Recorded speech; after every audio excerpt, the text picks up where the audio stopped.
Hopefully it sticks. I just changed the timer again and let me in and let me do it. So hopefully it works. I apologize about that.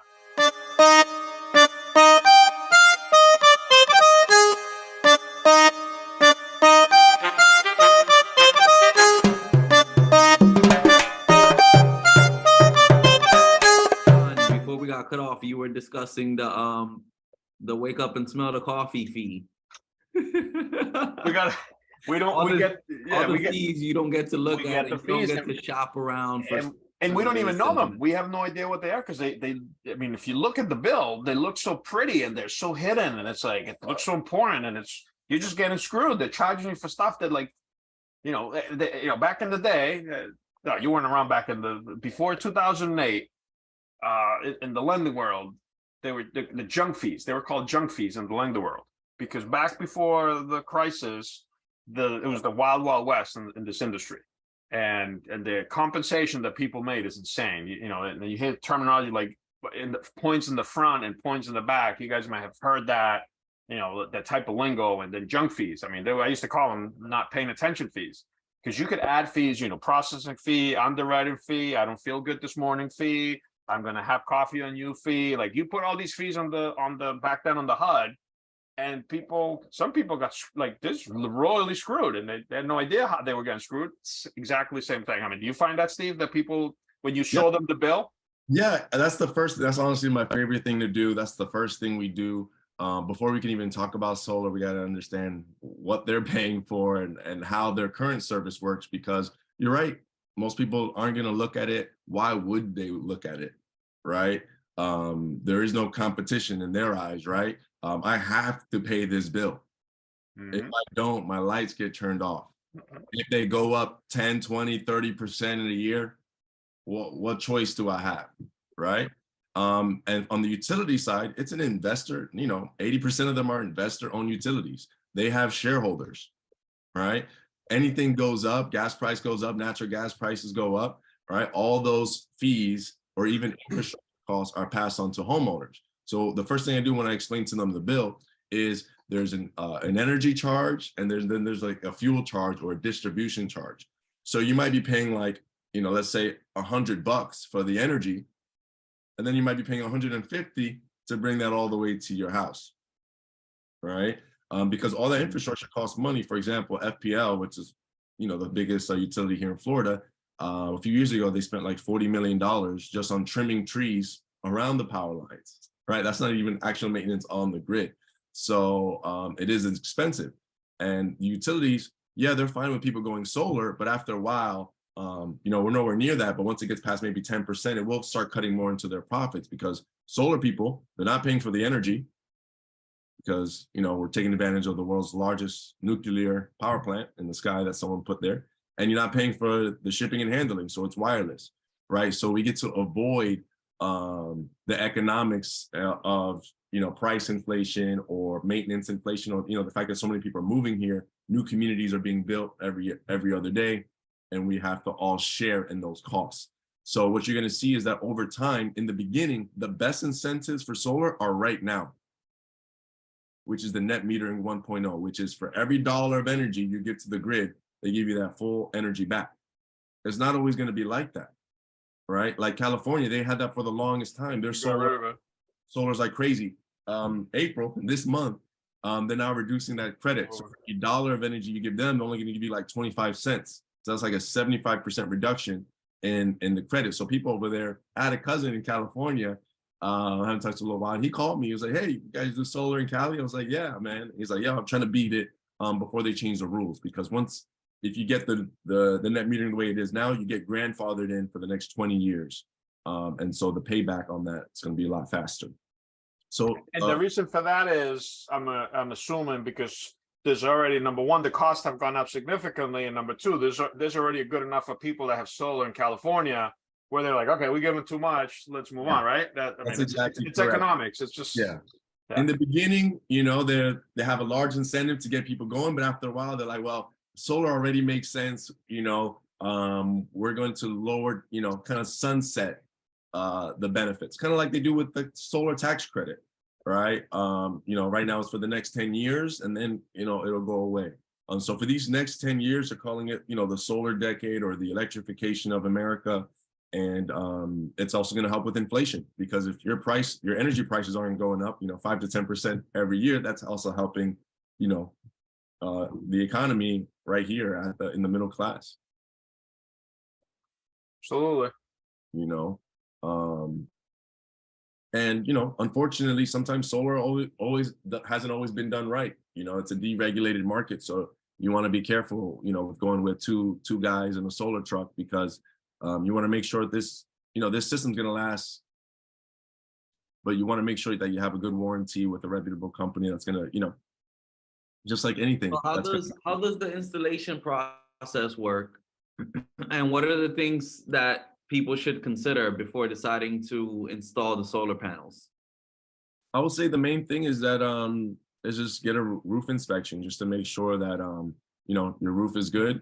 It'll be a little bit of it might be a little bit of a hassle getting your roof done, taking off the panels and putting back on. We do it all the time. A lot of times it's even covered by the insurance for the last few cases that I was able to do.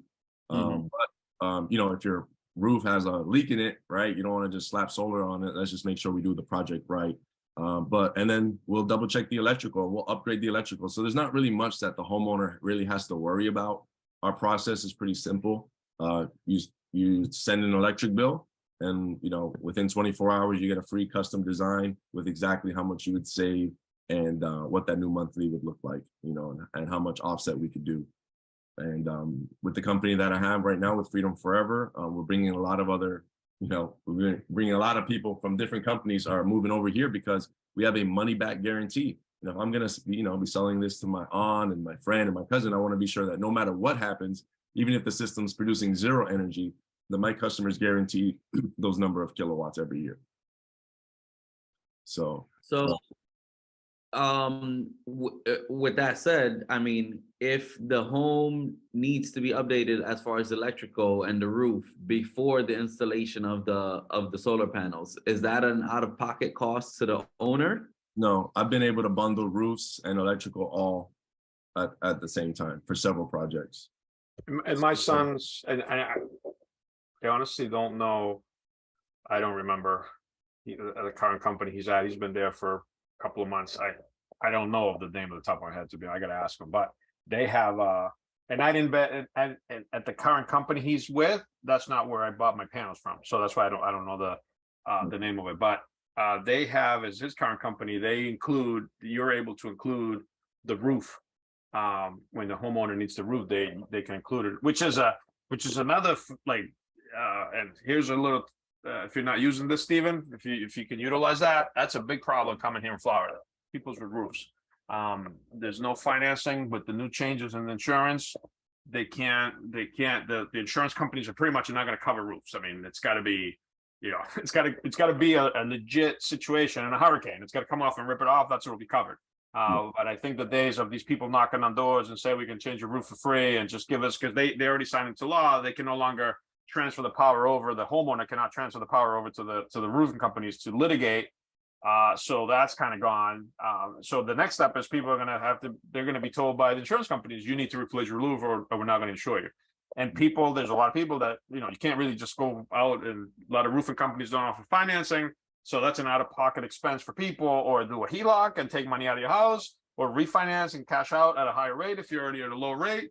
So this is a great option to, at a fairly low price, low rate, that you can add the cost of the roof to your roof, so you get the new roof and you get the panel. So it's just another plus. It's just there's too many pluses. Yeah, and I love partnering with roofers. I mean, they have a long list of people who just got a brand new roof ready for solar. But yeah, it just makes sense. We offer better financing, right?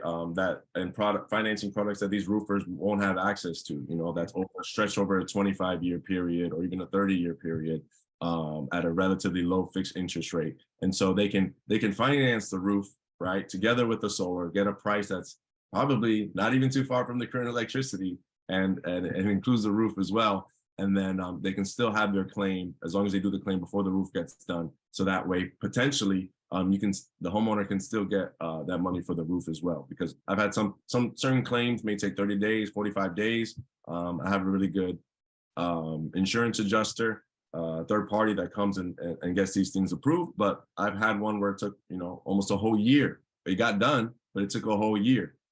So in those scenarios, we can get the roof done with the solar all together, put the claim in before. And so if you do get the money, great, they can just put that money right back into the system. And now they, you know, they prevented the roof from getting worse, because for some insurance companies, if you procrastinate too much and you let your roof kind of get too bad, you know, they're looking for any excuse not to cover you. Absolutely. Yeah, what I've been seeing, I've seen two scenarios recently, most recently, where the homeowners insurance, I've seen one scenario where the homeowners insurance just said, hey, we're not covering you anymore. And then two other cases where it was like literally a $3,000 to $4,000 increase in coverage just because of the age of the roof. Yeah. That's where it's at. That's a big, I mean, that's another big plus for people. It's not meant for that, but it's a side benefit of that. You're able to get the roof, you know, and then correct me if I'm wrong, but I'm assuming that the roof is gonna last longer because the panels are on top of the roof and kind of protected the roof. So you're gonna have a longer lifetime on your roof anyway. So I mean, it just makes sense. I mean, it just makes sense. We got a bunch of videos of here in Florida after hurricane. And these houses, you can see a bunch of missing shingles where you don't have the panels, right? And so the structural integrity of these solar panels is way superior than those of the shingles of a regular roof. And so the number one reason for a claim is wind, right? The wind, you know, blowing them off. And also over time, they say after maybe 15 or 10 years, it's because of the sun is beating on the roof so much. If you have one of those regular shingle roofs, then the stickiness, right, or the glue kind of comes off and kind of deteriorates. So by adding the panels, it's kind of like having a exoskeleton or a metal umbrella. A layer of protection. Right? It's like go to your house and look, you know, find a rug and look under it. You're gonna see it's a lot cleaner under there. And it's gonna be the same way with your roof. So it's gonna add structural integrity. It's gonna keep your attic a little bit cooler because we're gonna put everything on the south facing side where it gets the most sun. And it might, you know, lower your AC a little bit. I don't put that in there as far as the calculations go because those are more speculative. But it's definitely a factor.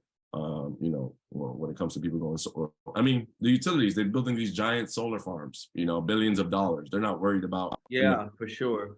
Get every year, right? That wouldn't be a smart investment if they were worried about it. So the technology is proven. It's just an education thing. And that's why, like I said, I'm glad we're having these types of conversations because this is the stuff that's going to make our homeowners more than $100,000 richer by the time they go into retirement. It's, you know, I'm not saying plus what they save up during the lifetime paying it. Yeah. And if they happen to pay it off in time, they use the credit. If they use the tax credit and they pay it back and they actually pay it off faster, then they're gonna have no electric bill. Yeah. And there's so many options now that's opened up because before we couldn't offer third-party ownership. We had to fight for that as well. So back in the day, your only option was to own the panels. But for some people, let's say they don't have a taxable income. So maybe they wouldn't benefit from the tax credit, or maybe they're not in a position to finance something right now because they're debt to income or whatever the case might be. There's now another option where you don't even have to buy the panels. You don't even own the panels. You can lease the panels, which essentially just says, hey, look, let's protect you from inflation. You know, you're not going to be building equity or any of the other benefits you get from solar, but at least you can avoid the negative compound interest that you're going to be seeing with your utility and have it be fixed, you know, for the time being. Like I said, it's just like locking in your gas prices today if you believe that they're going to be going up. You know, so people are running out of excuses why not to go solar, but so back to that statement that you said earlier that they kind of sell themselves. That's not necessarily true because if they sold themselves, everybody would be buying it, right?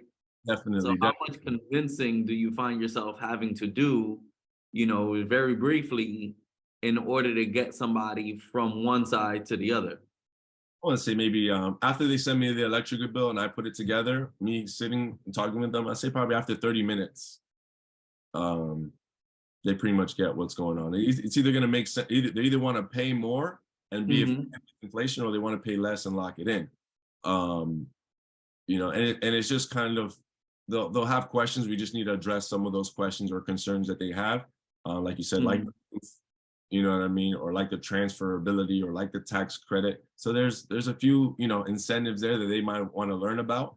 But the basic concept, once I sit down with somebody, and not to toot my own horn, but you know, 80 to 90% of the people I talk to say, yes, I want to do it. You know, whether they qualify, that's a different story. But once people understand that, you know, they can kind of have more control over a forever bill, you know, they're happy to make the switch if they can, if it's possible. Yeah. John, on the mortgage side, when people apply for a mortgage, does it matter whether or not the units, the solar panels are leased or owned? Yes, it does. And leasing is a pain in the ass. What's the difference? Keep it real here, man. This is what we do here, right? For mortgage purpose, leasing is a pain in the ass. Because there's a lot of hurdles you got to overcome to flip to when you do a refinance, if you're refinancing the property, or if you're selling it for that matter. The financing part of it adds another layer of stress to the already stressful situation. So my experience with leasing has been from the mortgage side, not as a consumer, but it's been, if you're going to do a mortgage, you got to be prepared to do extra legwork and have a good LO doing it. That's what you need to do. But you would think. Let's say there's a house, let's say, that has a lease solar system on it, right? And so in this scenario, what, you're helping somebody buy that house that has a lease on it? It's been both. Like, it's been, if they already, it's more a problem when they're refinancing and it has a lease. I mean, it's just additional step. It gets done. It can be done. I mean, it's nothing, but it's a different process. And so if somebody calls me up and says, John, I'm deciding whether to buy or lease panels, the final decision maker is, you know, my mortgage is buy.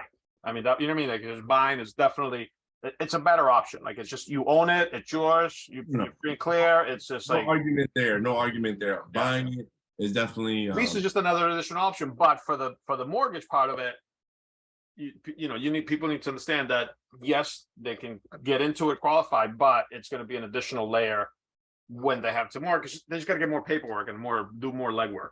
Yeah, but yeah, definitely. And you have to count the payment against the DTI. Okay. On the lease, right? But on the lease and on the purchase, the purchase is that on your credit. It doesn't matter. But the lease also impacts your debt to income. So it's not like it's for the mortgage part of it. It's not a wash through because you don't own it. There's no tax benefit. There's no tax credit, as Stephen already said. So it's just a pass through, and then it's, you know, when you buy it, you can reduce certain things. When you lease it, you really can't. So it's just another debt that's added. It's debt added to the DTI. So for the mortgage purpose, there's nothing to offset it. So it's not a benefit, it's a con in qualifying. Does that make sense? The only thing is that when is the electric bill considered DTI? I'm just curious. It's not. No. And that's the different. That's the key. Right? That's the part. That's a big, like, they don't count electric, but they, you know, and that's a huge number. Huge. Because if they counted electric, a lot of people wouldn't qualify to buy a house. Yeah, you really wouldn't. Exactly. I mean, Exactly. You know what I mean? That's just the system, how it's set up. You know, if you $300 a month, you know, electric bill, somebody would credit a $300 a month payment. What are you doing? But they got the electric bill. But because it's the electric bill, no, we don't count that. I mean, it's just awful. It's just, people get screwed every which way. Like, it's just it's terrible, man. It's frustrating to kind of see that, you know. Yeah. So check this out. This is the thing. With that being said, right, when someone owns the units but they're still paying on it before closing, in some cases sellers would have to close out that balance. So in the case where the seller is willing to contribute to close out the balance on their debt for the solar panels and leave the solar panels behind, then it kind of, that's a plus, that's a surplus for the buyer. Right? Yeah, and they don't have to qualify for the purchase of the units. Correct. And from the mortgage perspective on the appraisal, that the panels will give added value to the property. Only if they're paid off. Correct. Well, If they're well, leased, if they're no, leased, not if they're leased. they correct. will If not. if they're owned, they will the property value will increase with the panels on it. So if the seller is going to sell the house and still has a balance, the seller can include that balance onto the purchase price at least at minimum. So the seller doesn't necessarily have to be out of pocket, but they're selling the house for a higher price and they're selling the house, so it's just another added incentive, right? Because if you know if you're the homeowner, if I'm the homeowner, or when I sell my house, if I sell my house, the first thing I'm going to do is print out my electric bill, my last 12 months, and say, here's my I don't pay electric. You buy my house and you don't pay electric, and here's my electric bill. That'll be the first thing I do. I print it out. So as a homeowner, that's what you kind of, you know what I mean? You need to, that's what you need to do. And that gives you that value, you know, it's a selling point. Yeah, and for the statistics, you're going to have your house less time on the market, and you're going to be selling it from a premium on all respects, on all the statistics, from Forbes to Zillow's to Rocket Mortgage, or whoever you look at. And as far as you know, selling the house with the solar or paying it off, for both programs that we offer, for let's say for the ownership one, you don't have to pay off the panels because they're 100% transferable to the new owner. So you can just buy the house, just like you would normally buy a house, and then you could just transfer over the payment. We're used to transfer payments because when you buy a house, you got to transfer the utility over to the new homeowner, right? So when And you transfer those payments, does the new buyer, the new owner, have to qualify to afford those payments? so for the leasing through Sunrun, no. For the Okay. leasing. For leasing through Sunrun, which is the number one, Sunrun is the number one by a large margin because they're the only ones large enough to afford to buy people solar panels at this scale and be able to handle the tax credit on their own, right? So with the leasing, you can just transfer over the payments, right? And what's cool is that a lot of these utilities, when you transfer over the utility, sometimes they have to pay like you know, like a startup fee, or, you know, initiation fee, and like all these different things to get going. Cool thing about Sunrun is that you automatically, if you're selling the home, they don't even have to qualify, right? They automatically qualify. They have a transfer team. Like I said, they have over hundreds of thousands of these homes, and believe me, they all sell, right? And so we have a team dedicated to transfer over there to the new homeowner. Yeah, it's an extra step, but we guarantee that they're 100% approved. And if, you know, the payment was $250 5 years ago, right, for electricity, and they locked it in with the leasing at like, you know, $200, 5 years from now, when they sell the house, they're still at $200, everyone else is at $350, right? So, hey, by buying my house, I did the favor of just locking in your price for energy. You don't even have to buy the panels, just buy the house at whatever market value. And then here, boom, this, instead of your utility, we're going to transfer over you the solar utility. Or you can also choose to, if it's leased, then we can have a third-party appraiser come out, tell you what the value of the solar is, and then you can choose to buy this whole system and roll it into the mortgage. But for the leasing, you just transfer it over to the new owner, just the way you would with any other utility. With the ownership side of things, you know, you just buy the house with the panels, just like you'd buy a house with a pool, or you'd buy a house with a nice kitchen, or, you know, or any other scenario. But the added value that you get from this house, and the fact that it doesn't increase your property taxes, and the fact that it actually something that actually reduces, it pays for itself. Because, you know, a pool, not everybody wants a pool because the maintenance on the pool, the electricity is going to go way up on the pool, and not everybody uses a pool versus, you know, electricity. Everybody uses electricity. It pays for itself, right? And you be able to protect yourself from the inevitable energy inflation that, you know, that we're seeing. So, you know, solar is honestly a great selling tool. Like I said, you're gonna be able to sell it for faster. Yeah, there might be some work for the people that are doing the work, which is you guys who are behind the scenes. But for the homeowner, for the person that's buying it, it's gonna be a win for them. Yeah. All right. Well, that's all we have for today. Steve, any final thoughts before we wrap it up here? Again, my name is Solar Steve. I'm putting a lot of content out on Instagram right now at solarsteve.nft. And so if anybody wants to, you know, get connected and learn how they can, if they have solar and they just want to pay off their systems faster, I have a great referral program where we can possibly help you, John, pay off your system within the next 2 years, just by helping other people go solar. And so just, you know, it's a great way to make money too. You know, a lot of people, you know, thinking about saving money, but just by you having this information and sharing, you know, a few before and after bills with friends, this could be a great opportunity to build wealth in one of the largest energy sectors and one of the fastest growing sectors. So I'm happy to have more people jump on board asking these types of questions and helping everybody become independent and protect themselves and their families. So I want to say thank you so much, John and Robert, for having me on the call. Hopefully we can have more talks like this in the future. I'm excited. Absolutely. Thank you. Thank you for the information. It was a good chat. And unfortunately, time runs fast, but we're definitely going to do this again for sure. Yeah, definitely. All right, ladies and gentlemen. Well, that was episode number 11 on the Daily Memo, Florida Real Estate with Robert Morillo, broker associate at Compass, Florida, license number BK3373543, and John Sepulveda. Let them know, John. John Sepulveda, Origin Point, NMLS 1309244. Thank you for your time today. Hope this information was valuable to you.